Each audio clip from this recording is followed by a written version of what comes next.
The Leviathan Chronicles. The Immortal Saga. Book 1.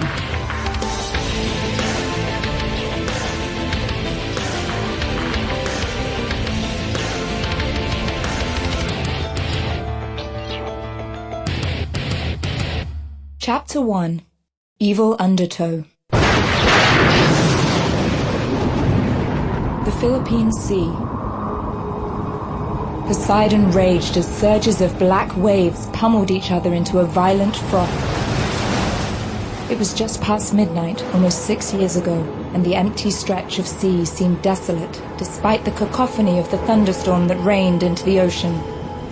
30-foot waves smashed into each other with dizzying force as shrieking winds ripped any trace of warmth from the air.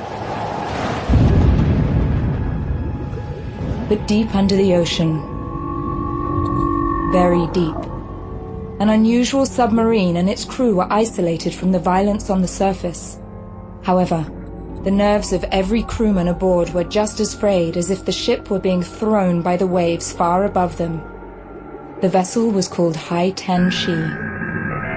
It had departed from Qingdao, China only 3 weeks ago, but most of the crew couldn't wait to see their home port again soon enough. The ship was unusual for many reasons, but the most predominant was its enormous size. The ship had 3 distinct components. The largest was its ballast. Constructed of a sponge-like material, it was over 1,000 feet in length and several hundred feet tall. Its egg-like shape tended to elongate as the ship dove deeper. Beneath the ballast, connected by a set of locking braces, was the actual ship.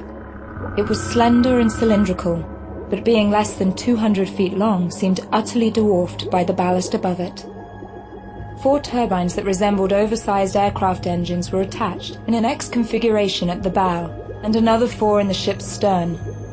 At the very back of the ship, there were 2 large induction jets that were designed to push water out at high speed as a means of propulsion. Underneath the actual ship was its 3rd component, a large metallic structure that looked like the keel of a modern sailing vessel.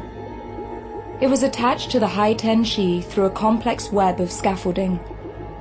The ship was far too deep to discern any type of color, but if it were closer to the surface, it would have appeared very dark gray. But its smooth surface was highly reflective, and though it was the smallest of the 3 components, it seemed to anchor the entire vessel. Within the bowels of the Hai Ten Shi. Sample complete. Ready to continue?